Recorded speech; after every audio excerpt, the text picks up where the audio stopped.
Agradecemos mais uma vez, Mestre Jesus, a oportunidade que estamos tendo. Pedimos nesse momento o auxílio dos irmãos da espiritualidade, que aqui vêm, que aqui sempre estão, para que a nossa irmã Sueli, que vai fazer uso da palavra, possa receber o auxílio e a orientação dos irmãos da espiritualidade, que assim nós outros possamos aprender ao máximo todos esses ensinamentos que sem dúvida nos serão passados. Obrigado, que assim seja, Mestre Jesus, em seu nome e em nome de Deus Todo-Poderoso. Que assim seja.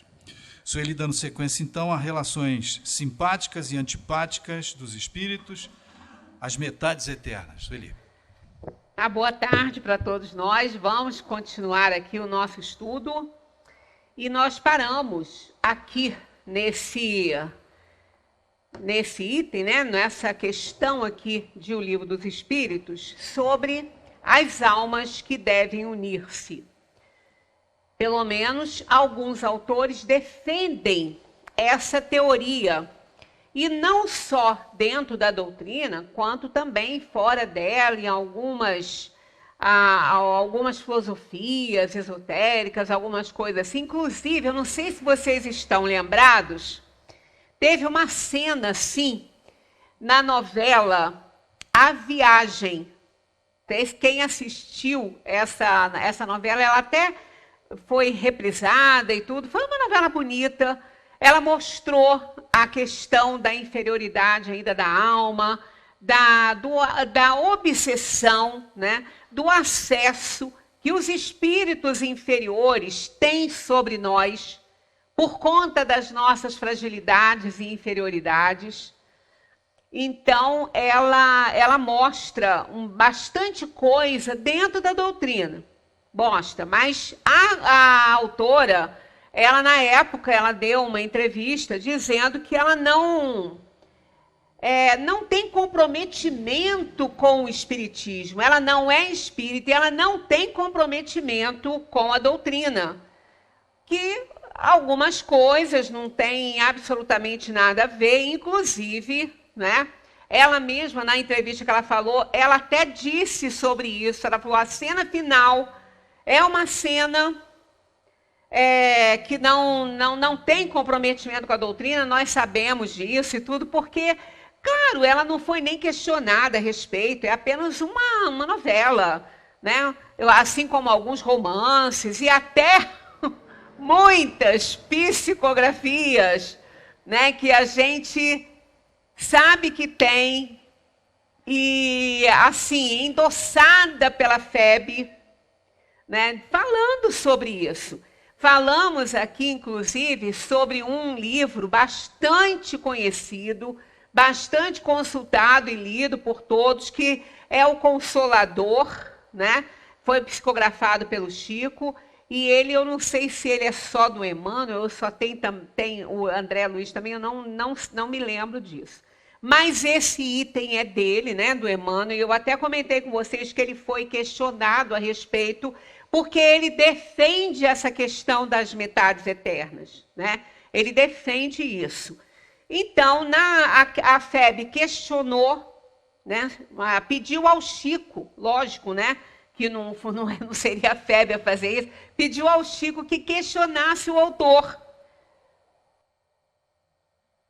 já que a questão abordada e defendida por ele não estava de acordo com Kardec, com o que o Livro dos Espíritos coloca. Então, eles colocaram essa questão aí, 298 de O Livro dos Espíritos, e colocaram também o comentário final desse, que hoje nós vamos terminar esses números dentro dessa questão, o comentário que Kardec faz no finalzinho, né, desse capítulo aí que fala sobre isso. Então, eles colocaram também o comentário de Kardec e questionaram, né, o Chico para que ele perguntasse ao autor o que tinha acontecido ali. A edição que eu tenho, eu até fiquei de trazer para vocês, eu nem trouxe, porque a edição que eu tenho já é a corrigida. Então, não é a outra que tinha esse item, né?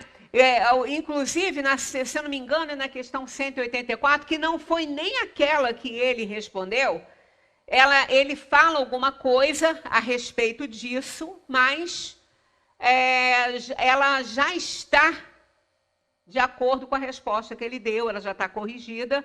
Ele até se expressou dizendo que não foi bem assim que ele quis dizer, o que na antiga não tem nada a ver, é diferente, tá? Eu não tenho mais a antiga, porque eu fiz a doação de livros que eu tinha 2. Então, eu fiz doação, eu fiquei com 1, só que o que eu doei era justamente aquele que tinha isso, e na época eu nem levei muito isso em consideração para fazer a doação, não foi nem por isso que eu doei, não. Apenas eu tinha lá 2 livros, 3 de cada um, então eu fui fazendo uma separação e doei alguns. E ele foi, né, nessa pilha de livros doados. Então ele fala que não foi bem assim, que ele estava se referindo a almas gêmeas, porque a almas gêmeas, o Espiritismo defende, mas não tem nada a ver com metade eterna. Não é? Assim como gêmeos na barriga da mamãe não são unidos, quando acontece isso é uma anomalia, são estifópagos, aí é outra história, né? Então, aí, agora, os gêmeos não são metade um do outro. Eles se parecem, eles têm uma genética, se eles forem univitelíneos, então eles têm uma genética perfeita, não é? Claro que tem as diferenciações, as impressões digitais são diferentes, mas eles têm semelhanças, assim, na maioria, né, das suas células, de tudo, dos seus genes, de tudo, né? Então, eles são gêmeos idênticos, mas não são metade um do outro. Então, almas gêmeas não quer dizer metades eternas. E nem que essas almas gêmeas estarão unidas para sempre, porque almas gêmeas não são só 2, não. Metade eterna que é. Alma gêmea é um grupo, né? Nós podemos ter um enorme grupo de espíritos e todos esses espíritos serem almas gêmeas entre si, porque a questão da alma gêmea é a semelhança e a sintonia total. Então, podemos dizer que todos os espíritos puros são almas gêmeas. Os espíritos que já chegaram à purificação, que já sublimaram os seus sentimentos, todos eles pensam dessa maneira, né? Da mesma forma, pensam e têm as mesmas preferências no amor, no bem, como também poderemos encontrar almas gêmeas na pior das inferioridades dos espíritos, no grupo mais inferior dos espíritos. Quando aquele grupo, todos eles pensam com a mesma maldade, com o mesmo sentimento de querer realmente prejudicar e fazer o mal, são almas gêmeas. Então, o que são almas gêmeas? São almas que pensam igualzinho. São almas que têm os mesmos pensamentos, desejos e aspirações. E atitudes, né? Então, nós podemos ter almas gêmeas tanto em grupos muito inferiores, quanto em grupos medianos, em todos os grupos. Em todos os níveis evolutivos em que nós nos encontramos, né, e passamos pela experiência em busca do aperfeiçoamento, existem almas gêmeas, que são aquelas que se afinizam em tudo. Então, pode ter no grupo de espíritos puros, que quando o espírito atinge o máximo, o espírito puro, todos que estão ali são almas gêmeas. Tem as mesmas preferências, os mesmos gostos, né? As mesmas atitudes. Então, não tem nada a ver com metade eterna. Então, na resposta, né, que ele deu a respeito desse questionamento,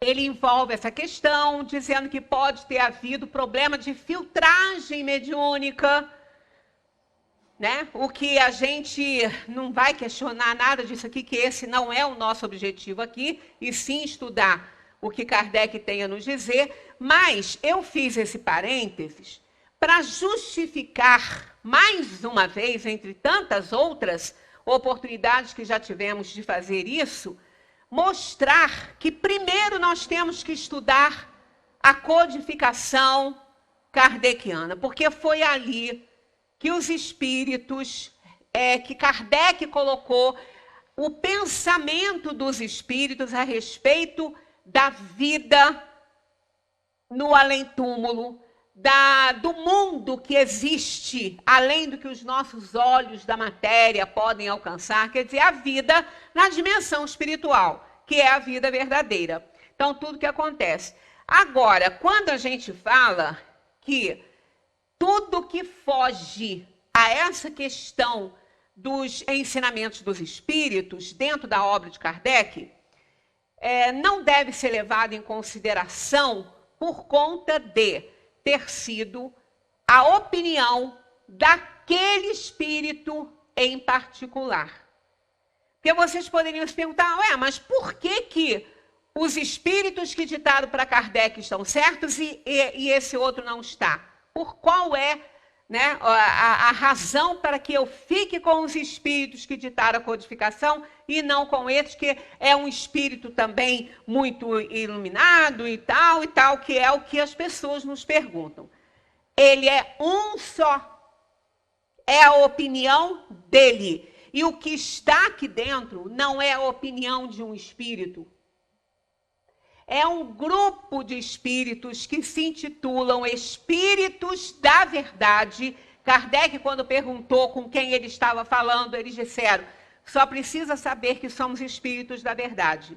Então, esses espíritos que ditaram essas respostas às perguntas que Kardec fez e espalhou por cerca de 1.100 espalhados pelo mundo, numa dificuldade enorme, né, de correspondência, que naquela época não tinha o que a gente tem hoje, e demorava a chegar. Então, Kardec não foi apenas aquele que codificou, que botou em código aquelas mensagens e tal, e construiu. Não, ele também escreveu, tanto que tem os comentários de Kardec. Todos esses comentários foram supervisionados por esses espíritos. Eu já contei para vocês que uma vez ele estava redigindo uma questão, porque ele chegava para ele as respostas dos diversos centros, em culturas diferentes, países diferentes, e ele então via todas elas, tinha a mesma resposta, com diferenças linguísticas, e que Kardec arrumava isso. Como linguista que era conhecedor de línguas, Kardec era especialista nisso. Foi preparado muito tempo. E esses espíritos também foram preparados muito tempo, e eles não tinham uma visão particular.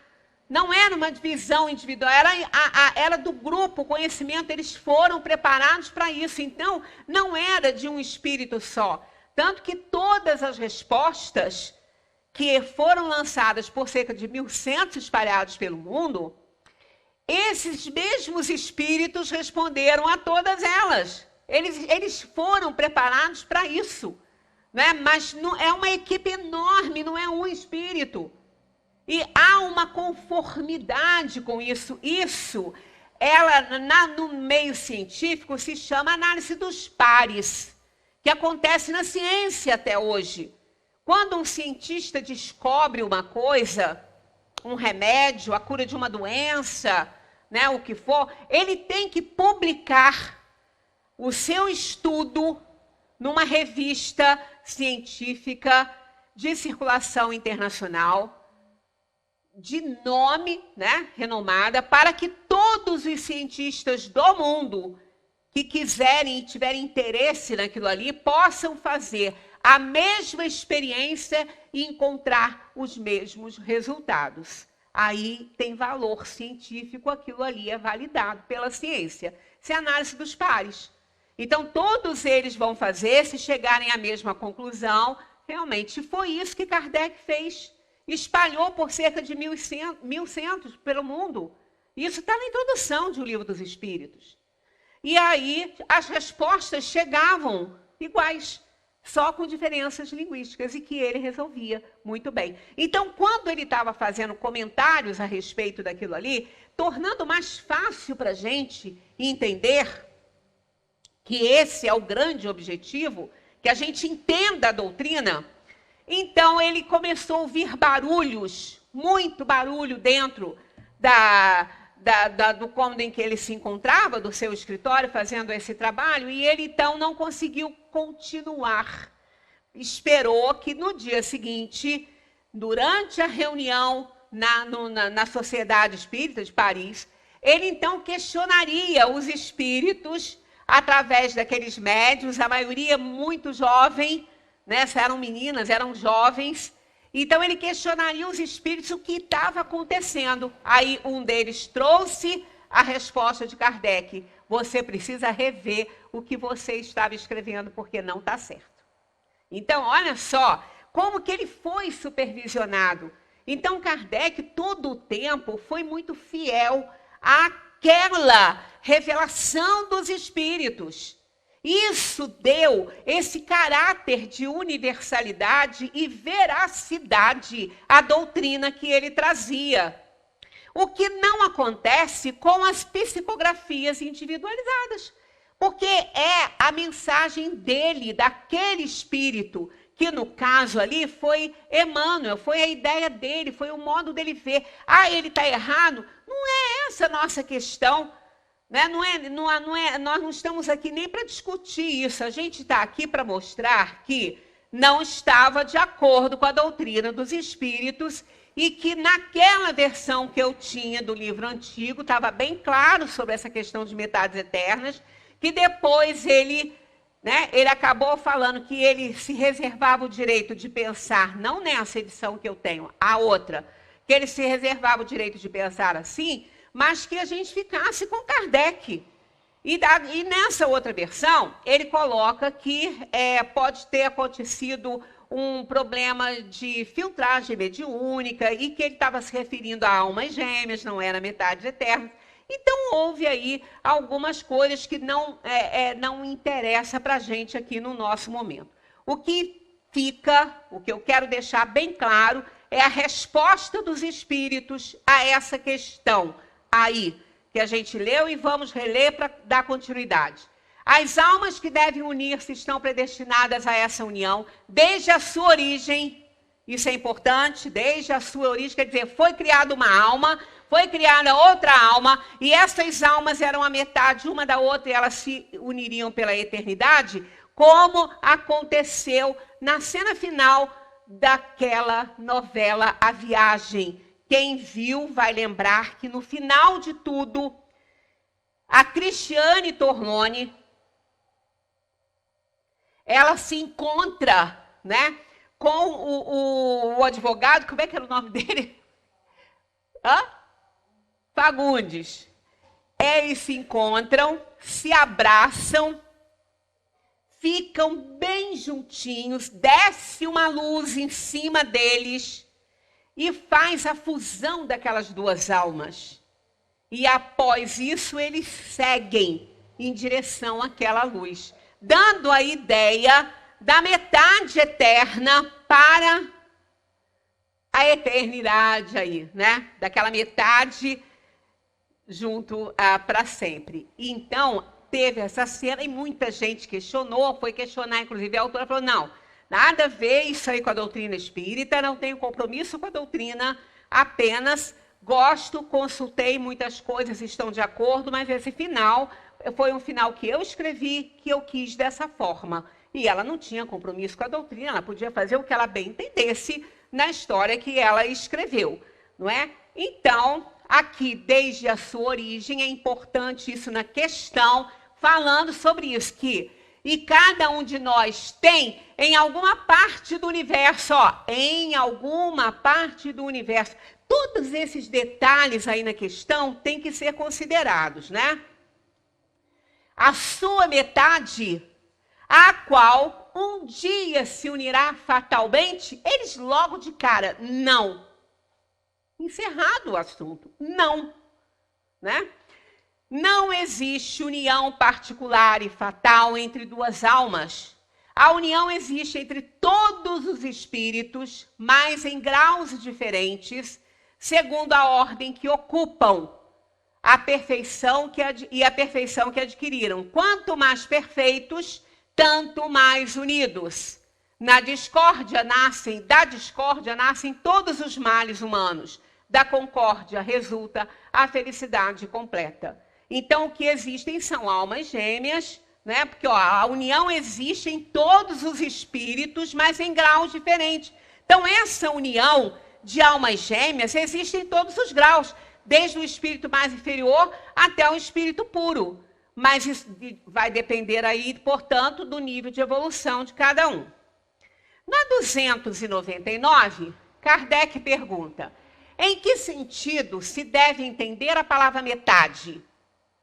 De que certos espíritos se servem para designar os espíritos simpáticos, porque em algumas outras psicografias, que não é na codificação, também existe isso aí, né?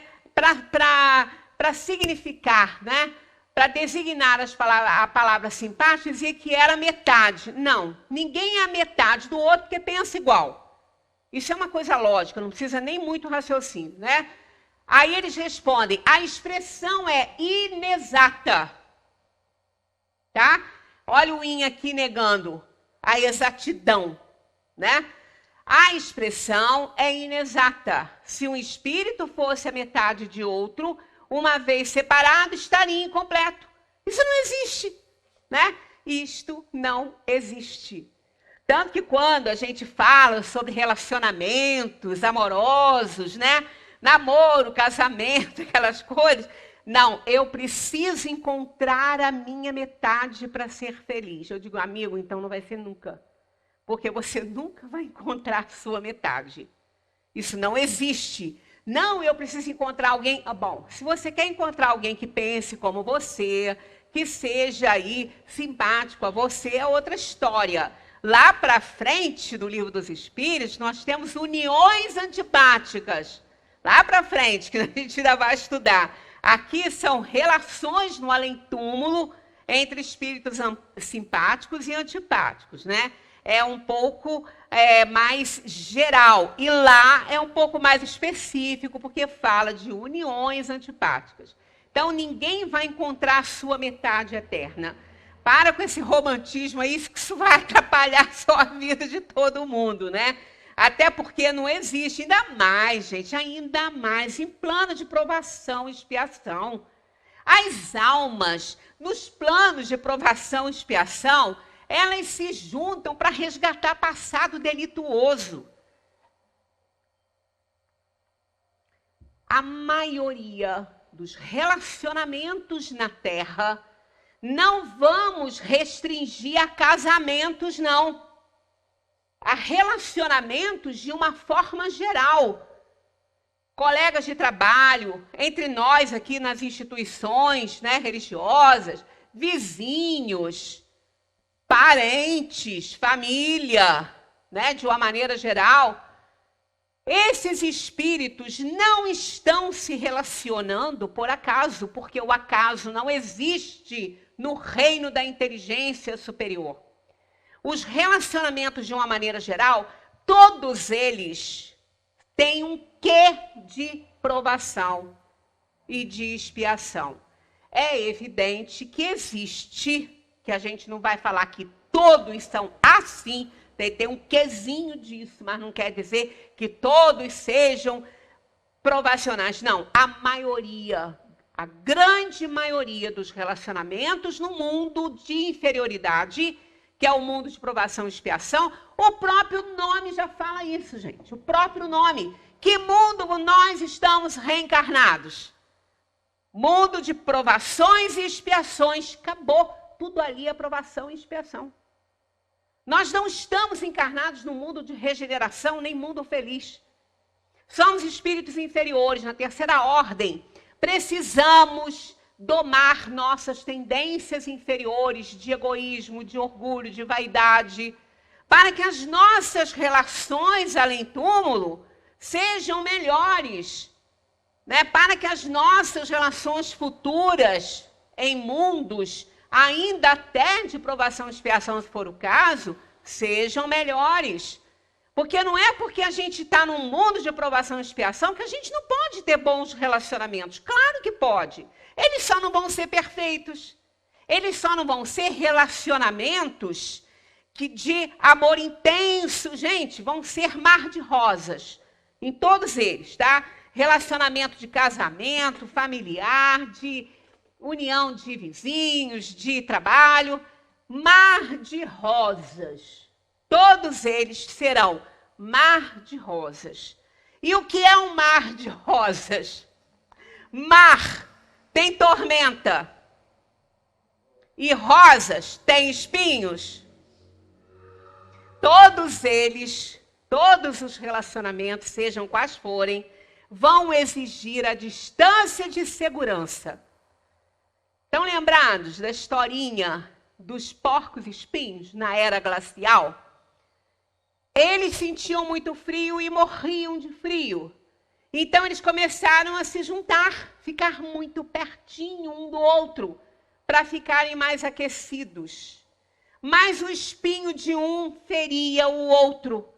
Não intencionalmente, mas acontecia, como acontece nos nossos relacionamentos. Nós ferimos os outros, não intencionalmente muitas vezes, mas fere, né? Por causa das nossas inferioridades. Então eles começaram a morrer pelas infecções causadas pelas feridas. E aí não estava dando certo, porque se não morria de frio, morria da doença, da infecção. Então, instintivamente, eles ficaram com medo de ferir e serem feridos, né? Mais de serem feridos, porque era instinto, né? Eles começaram a se afastar. No que eles iam se afastando, instintivamente, eles reconheciam que ainda recebiam o calor do outro, mas não alcançavam o espinho.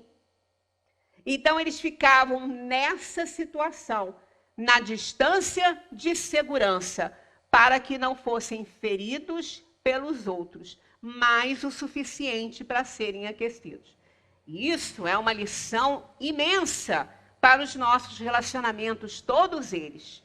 A distância de segurança, que aí a gente vai usufruir dos bens, né? Das benesses desse relacionamento, sem invadir a privacidade do outro a ponto de feri-lo, né? Porque somos espíritos inferiores. Então, nós estamos no mundo de provação e expiação.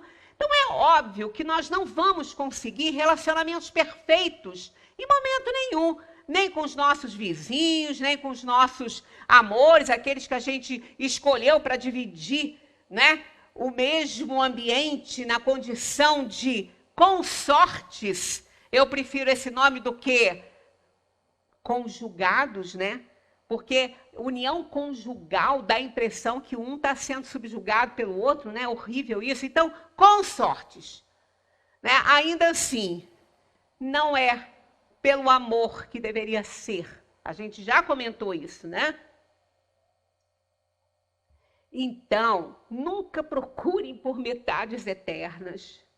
Procurem, né? Não procurem, porque aqueles já foram escolhidos quando a gente reencarnou e aceitaram as escolhas, porque isso aí é algo que a gente precisa entender. Que às vezes a gente fala assim, mas vocês falam muito em escolha das provas. Mas aquele que escolheu a prova dele, ele escolheu o quê? Ele escolheu o ambiente que ele vai nascer, são escolhas principais, né? O ambiente que ele vai nascer, a profissão que ele quer ter ou que ele pode ter, o consorte com o qual ele vai dividir a vida dele, construir uma família, as almas que vão integrar esse grupo familiar na condição de filhos, né? De espíritos aí, hóspedes do plano espiritual da nossa casa aqui no mundo. Aí a gente fica perguntando, mas essa pessoa pode fazer essa escolha? Ela fazendo essa escolha, ela não está atentando contra o livre-arbítrio do outro? Porque se ela escolhe uma alma que não quer ficar com ela, né? Não é assim. Ela faz a escolha. Mas aquelas almas que estão envolvidas serão consultadas.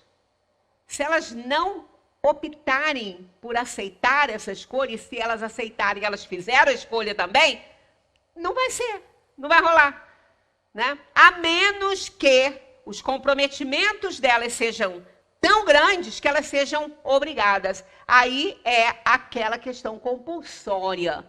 O espírito já não tem mais direito, porque ele abusou de todos os seus as suas escolhas e da sua liberdade, do seu livre-arbítrio. Então, é imposto a ele, porque senão ele vai fazer a mesma bobagem. A mesma bobagem.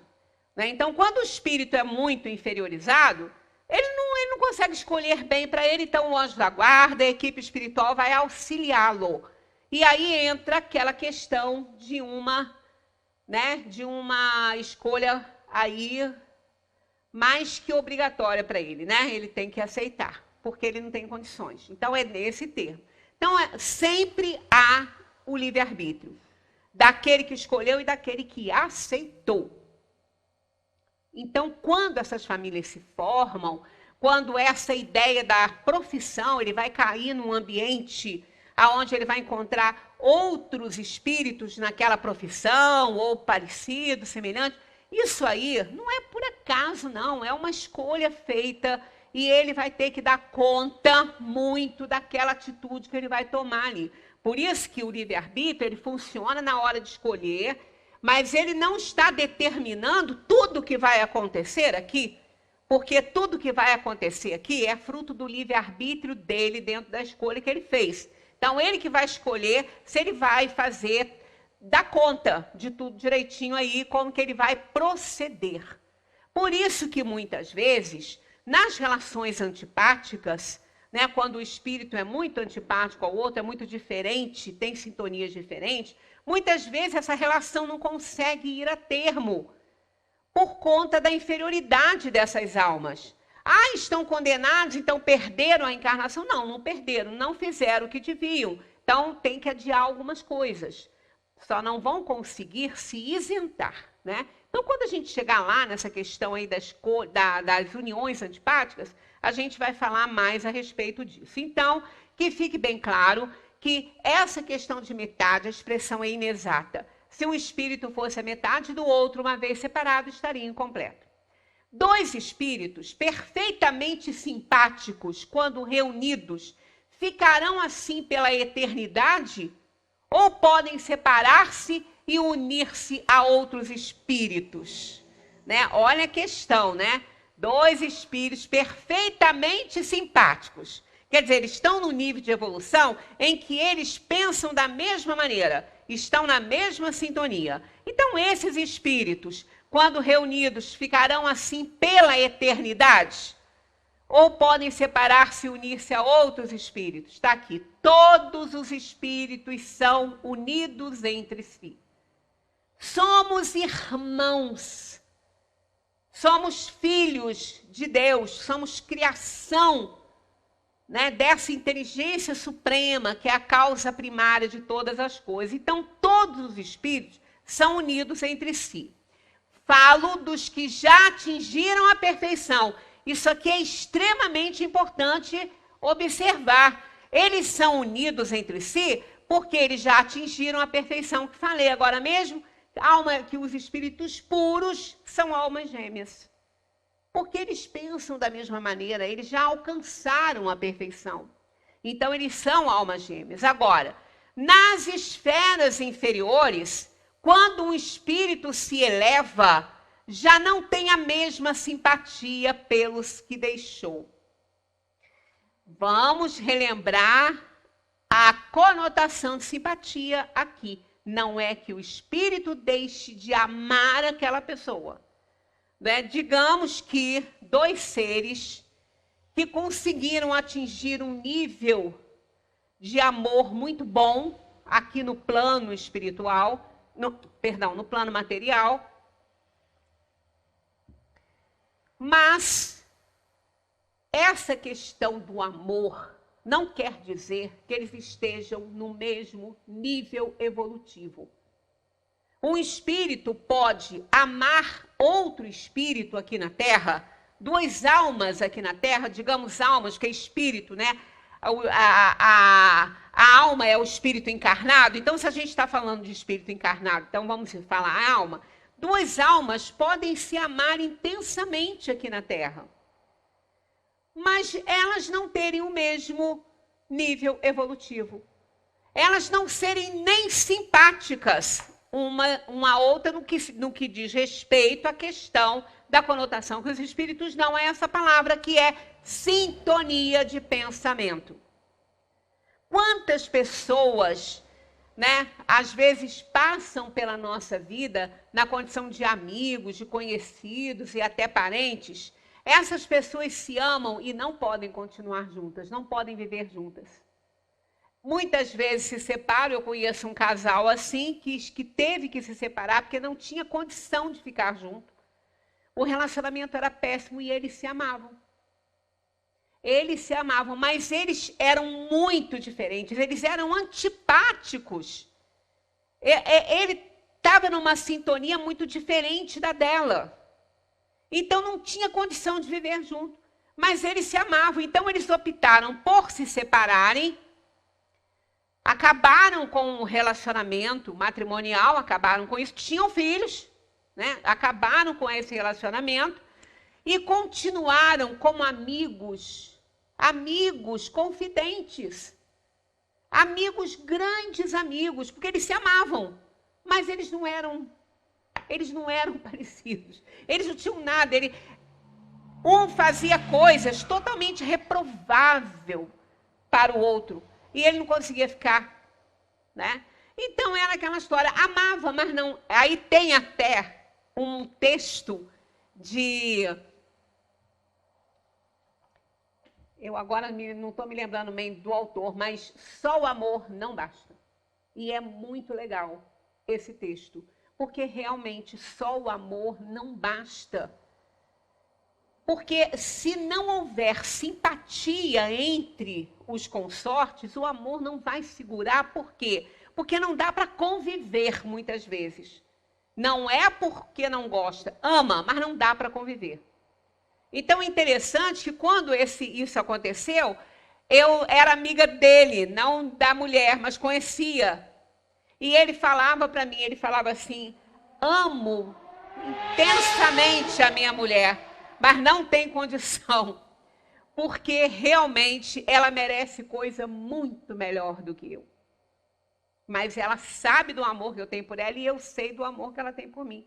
Ele já partiu, ela ficou, depois ela se casou, e era uma coisa tão interessante que o amor entre eles era tão grande que ele a via como uma grande amiga e eles tinham um relacionamento bastante intenso com o segundo casamento dela.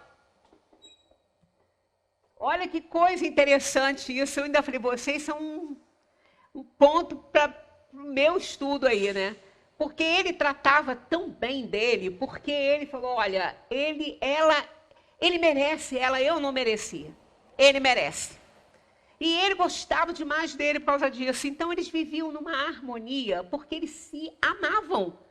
Mas não era um amor, né? Aquele amor mundano, aquela coisa, né? Era um amor incondicional dos dois. Então eles sublimaram um sentimento, mas ele não se elevou o suficiente, então não tinha condição. Ele falou, faça ela sofrer e não quero isso. E ela entendeu. Então ele já partiu, né? E ela ficou, eles não moram, ela nem mora aqui no Brasil, mas foi assim um caso interessante. Então é isso que a gente aprende e consegue entender através dos ensinamentos dos espíritos, né? Então, dois espíritos perfeitamente simpáticos, quando reunidos, ficarão assim pela eternidade, ou podem separar-se e unir-se a outros espíritos? Eles respondem, todos os espíritos são unidos entre si, falo dos que já atingiram a perfeição. Mas nas esferas inferiores, quando um espírito se eleva, já não tem a mesma simpatia pelos que deixou. Então, na dimensão espiritual, né, se ela tivesse ido primeiro do que ele, ela tinha uma evolução, segundo ele, que eu nem conhecia muito bem ela, mas segundo ele, ela tinha uma evolução muito maior que a dele. Então, ela não o teria como um espírito simpático, mas o amaria e faria tudo que tivesse ao alcance dela para ajudá-lo. Então, estão separando simpatia de amor. Simpatia é aquela união de pensamentos, são almas gêmeas. E amor que você sente por outra pessoa não é. Você ama aquela pessoa. Eu até contei aquele caso daquele rapaz que matou aquelas famílias, que estava lá no meio daquelas fazendas. Eu acho que isso foi em Mato Grosso, se eu não me engano. E ele amava a filha, e a filha o amava. Era um amor incondicional, um pelo outro. E, no entanto, não tinha nada ali de sintonia, né? Porque ele estava numa sintonia extremamente inferior, embora ela fosse criança ainda, mas criança, o espírito só está no corpo infantil. Mas é um espírito, pode ser mais velho que o pai. Então, essa sintonia que existia entre eles, essa simpatia, não era sintonia de simpatia, era só amor.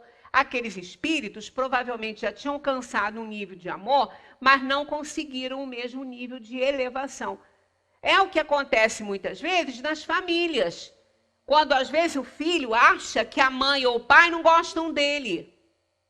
Não existe essa possibilidade. Existe quando não há sentimento nenhum. Até os pais matam os filhos. Mas eu digo assim, quando há amor, eles amam os filhos todos da mesma maneira. Amam incondicionalmente. Agora, sintonia, afinidade não tem muitas vezes por todos, porque isso é uma coisa de pensamento, de nível, de evolução. Então, não é porque um espírito é inferior que o outro não vai gostar dele. Ele ama, mas ele não tem afinidade, porque não tem pensamentos. Então, não dá. Aqui no mundo não é assim? Quando a gente se reúne em grupos, por que a gente se reúne em grupos? Porque esses grupos pensam como a gente pensa, têm as mesmas atividades, gostam das mesmas coisas. Não quer dizer que você não vai amar aquele membro daquele outro grupo que faz tudo que você não gosta.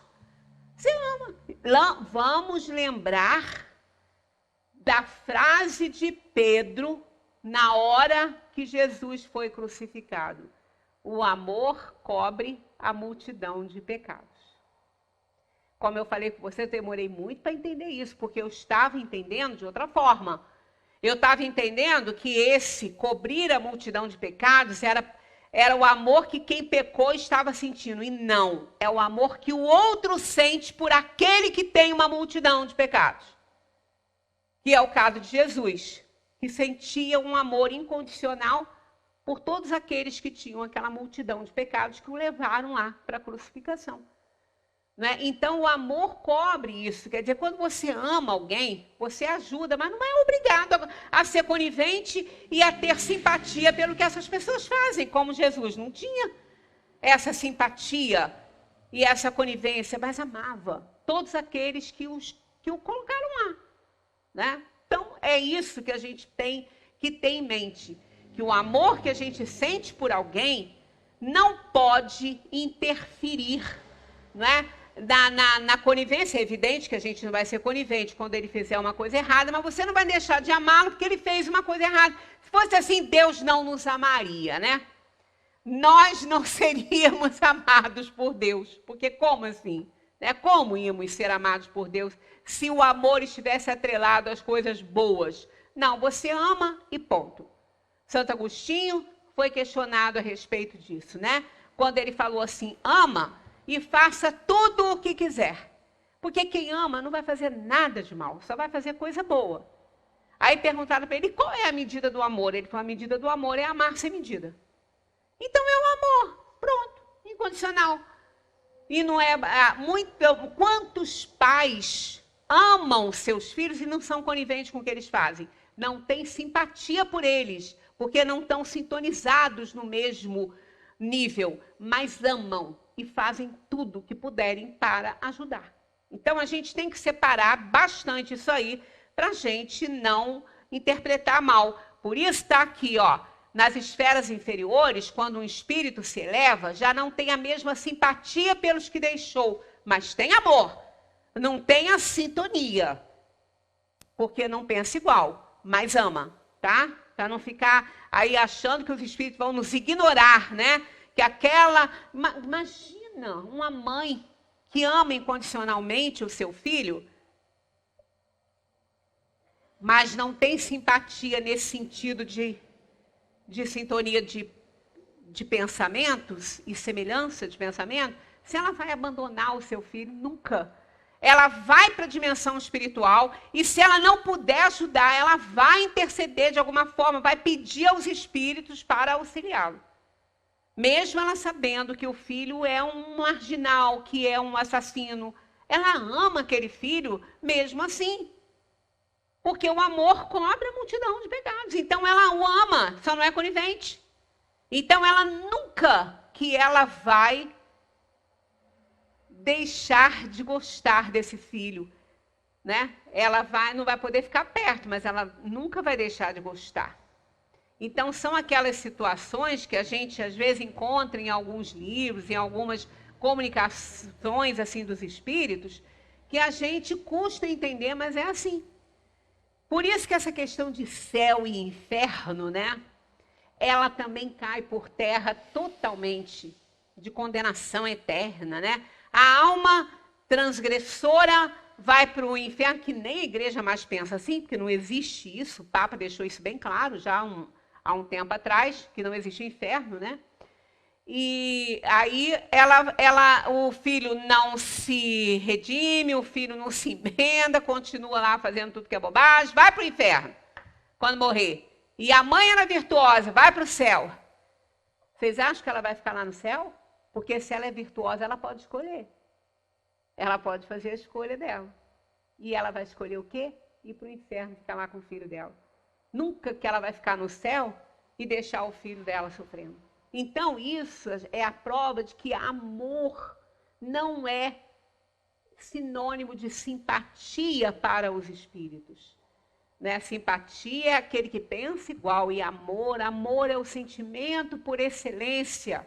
É o instinto elevado à altura do progresso feito. Em todos os níveis a gente ama, mas amar incondicionalmente só quando a gente tiver realmente sublimado esses sentimentos todos e estiver livres da inferioridade das paixões, do egoísmo, do ciúme, da inveja e assim por diante. 301. Dois espíritos simpáticos são complemento um do outro? Ou essa simpatia é o resultado de uma afinidade perfeita? Olha só, afinidade perfeita. Olha o adjetivo perto do substantivo afinidade. Olha lá, perfeita. Isso é importante.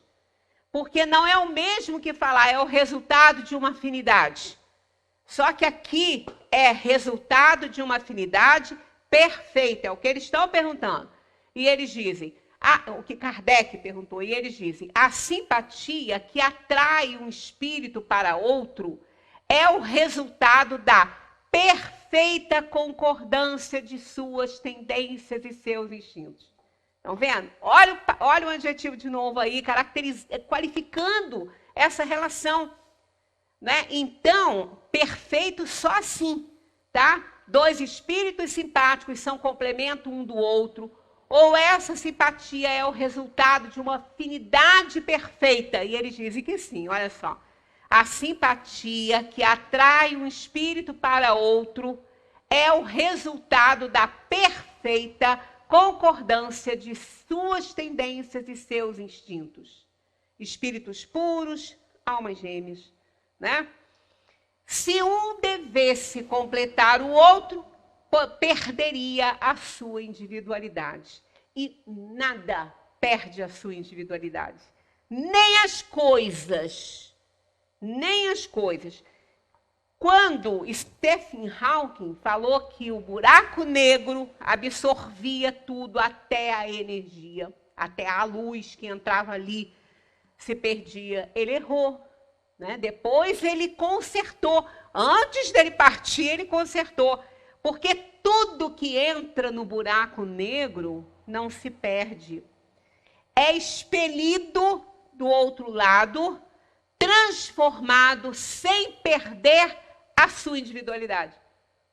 Olha que interessante isso. Nem o buraco negro faz que as coisas percam a sua função, a sua individualidade. Elas permanecem, só que transformadas.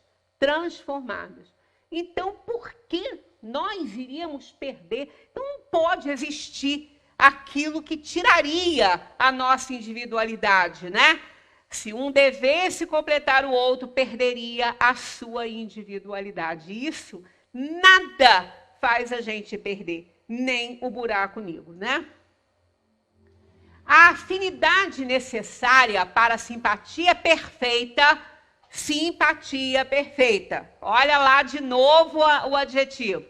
A afinidade necessária, necessária, afinidade que realmente é necessária para a simpatia perfeita, consiste apenas, olha outra palavra aqui digna de atenção, consiste apenas da semelhança dos pensamentos e sentimentos, ou também, olha o acréscimo aí, somando, ou também na uniformidade dos conhecimentos adquiridos.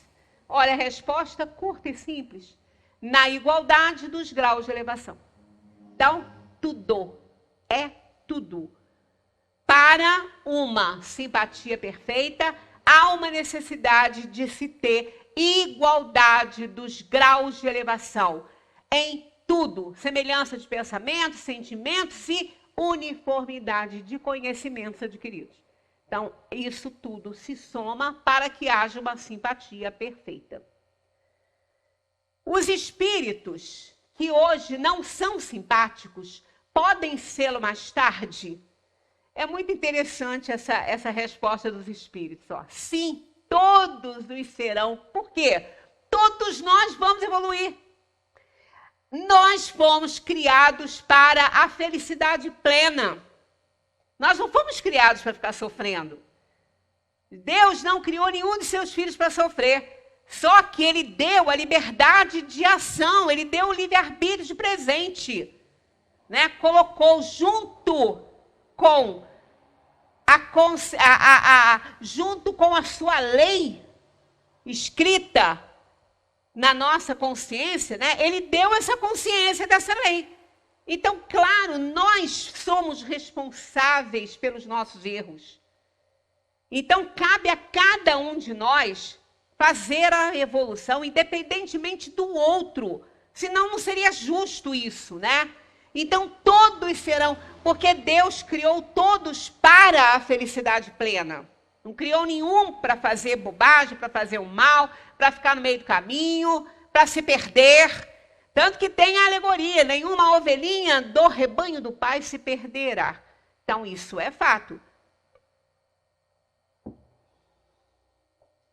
Assim, o espírito que está hoje numa determinada esfera inferior, quando se aperfeiçoar,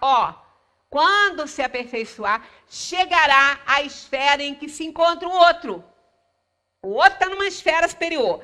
E aquele que está na inferior, quando ele se aperfeiçoar, ele vai se juntar com o outro, porque ele vai entrar na mesma sintonia do outro. Seu encontro se realizará. Olha que interessante aqui, A gente só não pode desejar isso, né? Porque aí é pecado. Vamos lá. Seu encontro se realizará mais prontamente se o espírito mais elevado, suportando mal as provas a que se submetera, tiver permanecido no mesmo estado. Então, se aquele que está mais elevado e o outro que era inferior, ele fez a parte dele, ele fez o esforço necessário para domar suas tendências e cresceu, subiu um degrau. Se aquele que estava naquele degrau, cujo degrau foi alcançado por aquele que era inferior, se ele não conseguiu subir mais degrau nenhum, aí o encontro vai ser mais rápido, porque ele está naquele que o outro alcançou, mas se ele também fez um esforço e subiu um degrau, o outro está lá, ainda no meio. Então, ele vai ter que se esforçar mais. Então, olha, é interessante que a gente fala assim, tomara que o amor da minha vida não evolua tão rápido para eu chegar rápido até ele. Isso aí não dá para sentir, não. Isso aí é maldade, né? A gente tem que desejar que os nossos amores sigam bem rápido em frente, né? Então, se o espírito mais elevado, suportando mal as provas a que se submetera, tiver permanecido no mesmo estado aí ele vai encontrar mais rapidinho, né? 303A. 2 espíritos simpáticos podem deixar de sê-lo? Aqui tem um ar que está erro de imprensa aqui, Podem deixar de sê-lo? Certamente, se um deles é preguiçoso. Então, ó, dois espíritos simpáticos são simpáticos. Os dois pensam da mesma forma, mas não são perfeitos. Aí eles começam a achar que precisam melhorar, que não pode ficar do jeito que estão ali. São simpáticos, pensam igual, mas ele, não, esse pensamento nosso está certo não, vou melhorar o meu. Aí ele começa a fazer um esforço para se elevar. Aí sai da sintonia do outro, deixa de ser simpático. Porque o outro, boi mais preguiçoso, não fez o mesmo esforço, não cresceu junto. Então isso é tão claro, né? Tão lógico, é simples, inclusive, essas questões, né? De entender. Comentário de Kardec aí para encerrar aí essa conversa nossa sobre esse assunto, né? Pelo menos no momento, que a gente está sempre voltando, né? A teoria das metades eternas é uma imagem que representa a união de dois espíritos simpáticos. Tá vendo? A teoria das metades eternas é uma imagem que representa a união de dois espíritos simpáticos. É uma expressão usada até mesmo na linguagem vulgar e que não deve ser tomada ao pé da letra. Muito importante isso, não deve ser tomada ao pé da letra. Os espíritos que dela se servem não pertencem à ordem mais elevada. Estão entendendo agora? Por que a gente fala? Tem que estudar pela codificação. Vamos estudar Espiritismo por Kardec. Ele foi escolhido para isso. E os espíritos da verdade também foram escolhidos para trazerem as verdades e as revelações verdadeiras dessa dimensão que a gente até vive nela também, porque somos transcendentais, nós somos seres transcendentais. Por quê? Ora estamos na matéria, ocupando um corpo físico aqui, ora estamos na dimensão espiritual, quando a morte do corpo chega e a gente se emancipa e adentra a casa verdadeira, que é o universo, fora do mundo material. Então, isso aí. Então, nós somos seres tridimensionais, porque a gente tem essas três dimensões, né? Nós temos a matéria, temos aquela passagem, temos a dimensão do espírito. Então, nós sabemos, mas nós não temos acesso a mundos superiores, não temos acesso a mundos felizes, porque não estamos ainda evoluídos o bastante. Então, não conhecemos sobre esses mundos, embora pela desencarnação, pela emancipação através do sono do corpo físico, adentremos a dimensão espiritual como se tivéssemos desencarnados, mas não temos acesso a tudo pelo nosso nível ainda inferior de evolução. Então, esses espíritos trouxeram para nós essas verdades e foram preparados para isso. E agora, outros espíritos se servem dessas expressões erradas, porque não são espíritos aperfeiçoados. Não são espíritos da ordem ainda dos bons espíritos, ainda têm as suas inferioridades, né? A esfera de suas ideias é necessariamente limitada, olha aqui, ó, limitada a quê? Aos seus conhecimentos, ao que ele vê, ao que ele plasma. Aí as visões que vê são quase sempre plasmadas por ele ou por outros espíritos da mesma ordem. E exprimem, ó, o seu pensamento pelos termos de que se teriam servido na vida corpórea. Temos um caso assim no Céu e Inferno, que está relatado, de um espírito, né? É uma santa, e ela tinha visões do inferno. Mas por que ela se desprendia, ela era estática, se desprendia e tinha visões do inferno? Porque ela acreditava nisso. Então ela plasmava essas coisas e ela relatava, né? Por isso que o estático, ele não é confiável, que é um fenômeno de bicorporeidade. O corpo está estático, o espírito se ausenta, entra na dimensão dos espíritos e começa a ver as coisas. Mas ele vai ver o que ele acredita, o que ele plasma. Por isso que não há uma veracidade nos relatos dos estáticos por causa disso. Ele conta o que ele está vendo, mas o que ele está vendo não é a realidade, pode não ser a realidade. Pode ser apenas algo criado por ele ou aquilo que ele vê criado por outros espíritos na mesma sintonia dele. Então, é isso que ocorre, né? Então, a esfera de suas ideias é necessariamente limitada e exprimem o seu pensamento pelos termos de que se teriam servido na vida corpórea. É necessário rejeitar esta ideia de que dois espíritos criados um para o outro devem um dia fatalmente reunir-se na eternidade, após terem permanecido separados durante um lapso de tempo mais ou menos longo. Então, em resumo, metades eternas não existem.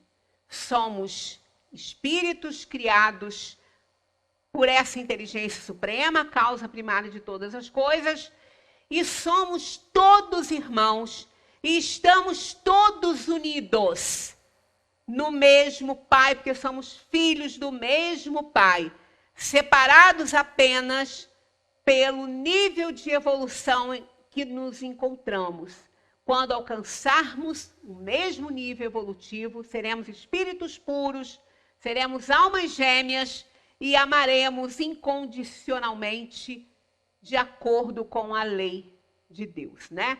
Muita paz para todos, continuemos, né, melhor dizendo aí, o subjuntivo, a estudar a doutrina dos espíritos, porque somos espíritos em evolução, somos espíritos reencarnados num plano que está aí, ó, nesse momento, nos oferecendo inúmeras lições para que a gente possa polir as nossas arestas e, quem sabe, merecer voltar para a Terra modificada de provação e expiação para um planeta regenerador. Muita paz para todos.